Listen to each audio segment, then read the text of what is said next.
They changed the Wi-Fi name to Our Beach House, as if they owned it.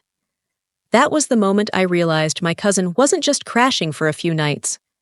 She was taking over. I'm Chloe, 33, and I've worked my entire adult life to build something stable for myself. I'm an architect. After years of exhausting projects, late nights, and saving every bonus I got, I finally bought my dream. Quiet beach house my late father left to me, and only me. It wasn't just a house, it was peace. A place I'd planned to rent out part-time to help pay down the mortgage on my condo in the city. That house was supposed to be my safety net, my fallback plan, my future. But then came my aunt. Aunt Denise. She called one morning while I was getting ready for work. Her voice was warm, almost too sugary, and I instantly knew she wanted something. "Chloe, honey," she said. "I hate to ask, but Haley's going through a rough time. Her lease ended early, and she's having a hard time finding something affordable near the beach. I know you're doing well now, and you've got that lovely beach house just sitting there." I stopped brushing my hair. Haley, my cousin, is 25. She's the kind of person who's always in between jobs, always talking about her next big plan, but never following through on any of them. I hadn't seen her in over a year. The last time we met, she'd borrowed $200 for a yoga certification retreat that I'm pretty sure turned into a weekend party. I hesitated. "Aunt Denise, that house is important to me. I'm planning to list it for short-term rentals this summer." "She just needs a few weeks," she said quickly. "Just until she finds something. You'd really be helping her out." I should have said no. Every fiber of my body told me this was a bad idea. But then came the guilt. "You know," my aunt added casually, "your dad would have wanted you girls to look out for each other." That stung. Dad had passed away 3 years ago, and I still hadn't fully processed the loss. He'd always believed in family, but he also believed in accountability, something Haley had never once demonstrated. So I gave in. "Fine," I said, "but just for a few weeks, and there are rules." When I met Haley at the house, she showed up in a sundress and flip-flops, carrying just 2 duffel bags. She gave me a breezy hug and said, "Oh my God, Chloe, this place is adorable. You're a lifesaver." I walked her through everything. No guests without asking, no parties, keep it clean, and most importantly, this was temporary. I even left her a welcome basket with towels and a spare set of keys. She promised she'd be respectful, and for the first 2 weeks, she was. Then I started noticing things. Photos of her and some guy popped up on social media, all taken at my beach house. Her Instagram bio now read "Living the Coastal Dream Star Wave." One post had the caption, "Our slice of paradise." Our. I gritted my teeth. I called to check in. "Everything okay over there?" "Oh yeah," she said casually. "All good. Who's the guy in your photos?" "Oh, that's Evan, just a friend. He crashes here sometimes." I reminded her gently, "No guests without asking." She laughed it off. "You're such a Virgo, Chloe. Relax, it's all good." I should have driven down then and there. But work got crazy. And honestly, I didn't want the drama. Until this morning. I had a Zoom call scheduled, and I realized I left an external hard drive at the beach house. I didn't want to bother Haley, so I just made the 2-hour drive. It was still my property. I had every right. But when I got there, something felt off. A surfboard leaned against the porch. A dog bowl sat outside the door. I hadn't agreed to any pets. Then I pulled out my key, and it didn't fit. I tried again. No luck. I knocked. No answer. I rang the doorbell. Finally, the door opened, and a guy I'd never seen before, shirtless and barefoot, looked me up and down. "Can I help you?" "I'm Chloe," I said, stunned. "This is my house." "Who are you?" He blinked. Haley's partner, Evan. She said you were cool with it." Before I could respond, Haley appeared behind him in one of my dad's old t-shirts, the one I kept in a drawer for comfort. "Oh," she said, her tone flat. "You should have texted first." "I didn't think I needed to," I snapped. Why doesn't my key work? She shrugged. Oh, we changed the locks. You were stressing me out, popping in whenever. We need privacy. I felt the blood drain from my face. She folded her arms. You can still come over, but from now on, just give us 3 days notice. Cool? I stared at her, trying to process what was happening. But then I looked past her shoulder and saw my grandmother's painting hanging crookedly on the wall, surrounded by empty wine bottles and a giant beanbag chair. Something inside me cracked, and then she said it. You really should let go, Chloe. This house isn't just yours anymore. It's home, our home. I didn't say a word, but I smiled, because Haley had no idea what was coming next. I drove home in silence, hands locked on the steering wheel, teeth clenched so hard my jaw ached. It's our home now. Those words kept echoing in my head like a bad song on repeat. Haley had looked me in the eye and said them with zero shame, as if my dad hadn't left that house to me, as if I hadn't paid the property taxes, insurance, utilities, as if she had any right at all. When I got back to my condo, I sat in my car for a full hour, staring at nothing. I wasn't just angry, I was humiliated, violated. They changed the locks. They moved in like they owned the place. And now, apparently, I needed their permission to enter my own damn house. But what really burned me was how smug she looked. Like she'd won. I knew I had to confront her, but I also knew how this would play out. She'd twist the narrative, gaslight me, act like I was overreacting. So, I did what I knew best. I documented everything. I started with the will. I dug out the legal paperwork showing my dad had left the beach house to me exclusively. Then the property title, the tax bills, all in my name. The next day, I called my aunt just to see where her loyalties lay. Aunt Denise, I said, trying to keep my voice neutral, did you know Haley changed the locks to my beach house? There was a pause. Then she said, well, Chloe, you've been a bit controlling about it. Maybe she needed some space. Controlling. I nearly dropped the phone. She also moved her boyfriend in without asking me, I added, and she told me it's our house now. My aunt sighed, like I was the one being difficult. Sweetheart, Haley's just trying to build a life. Don't punish her for being happy. I couldn't believe what I was hearing. She's not paying rent, I snapped. She's violating every condition I set, and now she's locked me out. Maybe that's your cue to let go, she said gently. You're not using the house, Chloe. Let someone else enjoy it. I hung up. My hands were shaking. I wasn't just angry anymore. I was done. That weekend, I drove back to the beach house, this time with a locksmith. I wasn't going to barge in. I just wanted to be ready when the time came. As we waited in my car, I watched as a group of people walked into my house with cases of beer, laughing loudly. Haley had thrown a party, so much for just crashing. I texted her, we need to talk, now. No reply. The next morning, I drove back again, this time hoping to catch her alone. I knocked, nothing. Knocked again.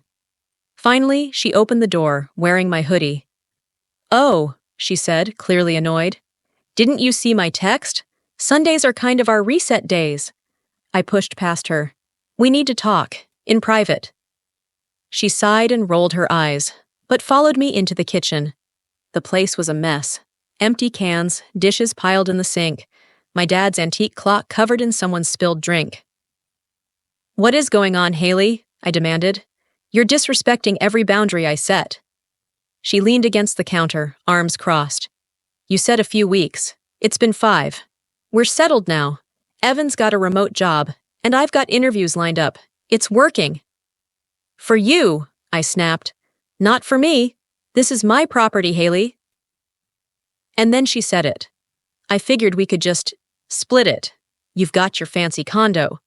Why not let this place be mine? It's not like you need it. My vision went white. I don't need it? I repeated, barely able to keep my voice steady. You have no job, no lease, no right to this place. She shrugged. But I live here, and legally, you can't just evict me without notice. I Googled it. That's when she handed me a printout, a list of what she called co-living expectations. It was almost laughable. Rule 1. No unannounced visits. Rule 2. Respect quiet hours after 9 p.m. Rule 3. No discussing bills unless scheduled. Rule 4. Chloe must contribute to household groceries when staying. Rule 5. Chloe must refrain from judgmental energy. I stared at it, then looked at her. "You're out of your mind," she smirked. "And you're out of touch. It's not 1950. Family shares." I walked out without saying another word. But before I left, I took one last glance at the Wi-Fi router. It was blinking. I connected with my phone, still saved. I changed the name. "You're getting evicted." And I smiled. Because now the countdown had begun. I barely slept after changing the Wi-Fi name to "You're getting evicted." It was petty, sure, but it was also the first time I'd felt a shred of control since this nightmare began. The next morning, my phone blew up. "Haley. Really mature, Chloe. You're being spiteful over nothing. Evan. That was low. Change it back." I didn't respond. Instead, I met with a lawyer. She confirmed what I already suspected. I was within my rights to serve a 30-day notice to vacate. Haley and Evan weren't on any lease. There was no formal agreement. I had documentation proving I owned the property outright. It was game on. The eviction notice went out via certified mail and was taped to the front door of the beach house. 3 hours later, I got a voicemail from Haley, her voice trembling with fake outrage. "You're evicting your own family? You are dead to me." Good. I drove by the house the next day to make sure the notice was still up. It wasn't. In its place, taped neatly to the glass, was a hand-painted sign that read, "Home Sweet Home, Haley and Evan's Nest." I saw red. I knocked. No answer. So I tried the new key the locksmith had given me after rekeying the house weeks ago, just in case. To my surprise, it worked. They must not have changed it again. The moment I stepped inside, I knew things had escalated. My living room looked like a garage sale threw up in it. Mismatched furniture, beanbags, a lava lamp, and a folding ping-pong table now dominated the space. My dad's framed photo was gone from the mantel. I found it under the kitchen sink, covered in dust. The worst part? They'd painted over one of the walls. A bright, ugly teal with the words "Manifest Magic" in gold cursive letters. They'd vandalized my home. I stood there, shaking with rage. Then I heard laughter from outside. Through the window, I saw Haley and Evan walking up the driveway carrying grocery bags and a 6-pack of kombucha. I didn't wait. I opened the door, arms crossed, and said, "We need to talk, now." Haley's face fell the moment she saw me. "What are you doing here?" "This is my house," I snapped. "You've got 26 days left, and you've already trashed the place." Evan stepped forward, too confident for someone freeloading off me. "You can't just barge in. That's harassment." I laughed. Actually laughed. Harassment is when you squat in someone's home, repaint their walls, throw away their family photos, and throw parties like it's spring break. Haley tried to pull her usual innocent act. "We were just trying to make it feel like a home." "It's not your home," I said coldly. "You're guests. And your time's almost up." Then I noticed something behind her. A camera, mounted on the ceiling near the hallway, blinking red. "What's that?" I asked, pointing. "Oh, that?" Haley said too casually. "Evan's idea, just for security. You know, in case you show up unannounced again." I froze. "How many are there?" I asked slowly. Evan raised his eyebrows. "What, you worried about something?" I stepped into the hallway. There was another camera above the guest room, a third near the bathroom, and a fourth, pointing straight into my old office. That office had files, tax records, legal documents, even some journals from when I was still grieving my dad. "Are you recording me in my own house?" I asked, voice rising. Evan shrugged. "We're protecting ourselves, in case you try something crazy." I stared at them in disbelief. You do realize this is illegal, right? You gave us permission to live here, Haley said smugly. And since you never said anything about cameras, my vision tunneled. The betrayal was too much. I was about to tell them I'd press charges when Evan smirked and added one last insult. Oh, and by the way, we rented the place out on Airbnb for next weekend. $400 a night. Not bad, huh? I blinked. You what? Haley stepped forward. We figured if we're being evicted, might as well make some money before we go. That was it. That was the moment I snapped. Comment the number 1 if you want to see how I expose them to the police, the HOA, and their future landlords. You won't believe what happened next. I didn't just snap that day. I evolved. The second Haley told me she was listing my house on Airbnb, something in me shifted. The old me would have cried, called my mom, asked, "Why do people treat me like this?" But the new me? She got to work. And this time, I wasn't just kicking them out. I was going to make sure they never had the chance to pull this stunt on anyone else again. I started with Airbnb. I took screenshots of Haley's listing, photos of my living room, my kitchen, even my father's old study. The description said, "Modern boho beach house with soulful energy, hosted by Haley and Evan." Soulful energy? That was the energy of someone stealing my dead dad's property and charging $400 a night for it. I filed a report through Airbnb's legal portal, attaching my deed, photos of the damage they'd done, and the eviction notice. Within 24 hours, the listing was taken down. But I wasn't finished. I knew they had guests booked for the weekend. And I knew Haley would be furious when the cancellation notices started rolling in. So I made sure to call the local HOA before she did. Yes, the beach house was in a community with strict short-term rental rules. I'd never used it that way because the bylaws prohibited it. But guess who never read the rules?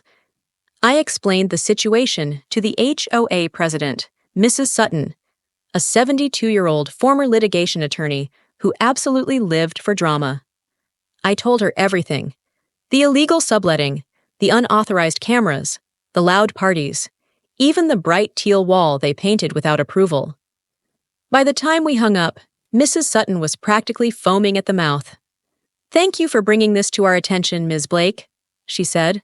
"We'll be handling it immediately." Good. Let them feel the heat from every direction. Then I went further. I ran a full background check on Evan. It cost me $39.99, and it was the best $40 I've ever spent. Turns out, Evan had 2 prior evictions, one from 3 years ago in a nearby town, and another just 6 months before he moved in with Haley. He was a serial squatter. I took everything I found and prepared a legal packet. The printouts, the records, the timeline. I sent it to the property manager of a high-end apartment complex where Haley had just submitted a rental application. How do I know? Because she bragged about it on Instagram with the caption, "Manifesting our next home star." Nope. Not anymore. Meanwhile, I booked a locksmith to arrive the morning after their 30-day notice expired. I also arranged for a cleaning crew and a security system installation team to follow an hour later. I wanted everything done the same day. Lockdown mode. The morning came.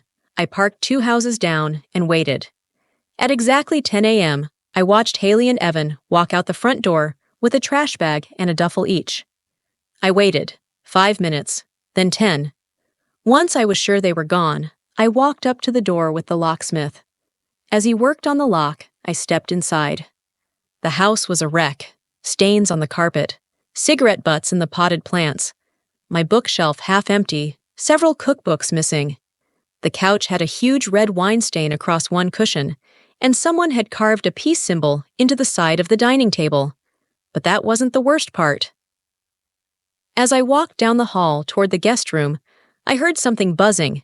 It was coming from the vent. I knelt down, unscrewed the metal cover, and shined my phone flashlight inside. There, wedged deep inside the air duct, was a small Bluetooth camera, still blinking. I froze. I checked the other vents.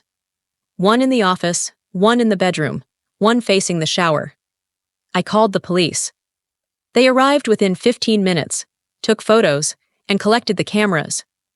The officer told me, "If you hadn't found these, they could have stayed active for months. You did the right thing." I nodded, but my mind was spinning. How long had they been recording? What had they captured? Who had they sent it to? But then, just as the police were wrapping up, something even more insane happened. One of the officers came back from their patrol car, holding a piece of mail they'd found in the front bushes. It was torn open, but mostly intact. It was addressed to me, from my mortgage lender. Inside was a payment confirmation for a second mortgage, taken out using my beach house as collateral, signed by Haley Blake. The moment I saw Haley's name on that mortgage document, my blood turned cold. She had forged my signature, on my property, to take out a second mortgage worth $50,000. I stood there holding the papers, shaking, not with fear, but with a level of fury I'd never known before. This wasn't just freeloading anymore. This was felony fraud. I gave the document to the officer, who was still gathering evidence from the hidden cameras. His eyes narrowed. He took a photo of it and said, "You'll want to bring this to a lawyer.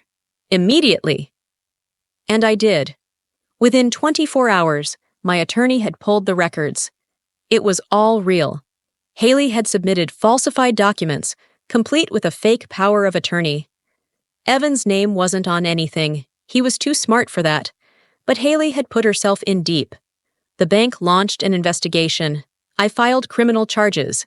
And that's when the house of cards came crashing down. It turned out Haley had used the money from the fraudulent mortgage to fund a string of online businesses, crystals, coaching, you name it, and even put a down payment on a new apartment they were planning to move into. She never thought anyone would find out, but they did. The bank froze her accounts. The police issued a warrant. She was arrested at my aunt's house, in front of my entire family, wearing one of my dad's old hoodies like it belonged to her. The headlines weren't pretty. Local influencer accused of mortgage fraud in family dispute. Her Instagram vanished overnight. Her brand partnerships ghosted her. And all those people she'd bragged to about manifesting abundance? Gone. Evan? He disappeared the moment the police got involved, packed a bag, and vanished. Turns out he'd used another name in one of his old leases. The guy was basically a professional leech. I didn't even bother chasing him down. Haley had enough legal consequences for both of them. I testified in court. It was surreal, sitting there, detailing how someone I'd once considered family had tried to steal everything I worked for. The judge didn't mince words. Haley was sentenced to 2 years probation, 100 hours of community service, and full restitution of the loan amount. She has to pay back every cent, and until she does, her wages are garnished. My aunt? She called to apologize. Sobbed, actually. Told me she never imagined Haley could do something like this, that she felt responsible. I didn't say much, just told her I hoped this was a wake-up call, because I wasn't coming to fix it again. I wasn't coming to save anyone anymore. The beach house took 3 months to fully restore. New paint, new furniture, deep cleaning. I replaced every trace of Haley's damage with intention. Every brush stroke was a declaration. You don't get to ruin this. Not anymore. I installed security cameras, real ones I controlled. And then I found the perfect tenant, a military widow with 2 young kids looking for a quiet, long-term home. She cried when I handed her the keys, said it felt like a fresh start. I smiled, because that's what I'd finally given myself to. No more guilt, no more second chances for people who only take. I went no contact with Haley, with Evan, even with my aunt, for now. Not out of spite, but because peace matters more than appearances, more than family loyalty. I still get emails from strangers who saw the news coverage, asking for the full story. But this is all I'll say. Letting someone walk all over you isn't kindness. Protecting what you've built is. Comment the number 1 if you think Haley got what she deserved, and subscribe if you want more stories just like this one.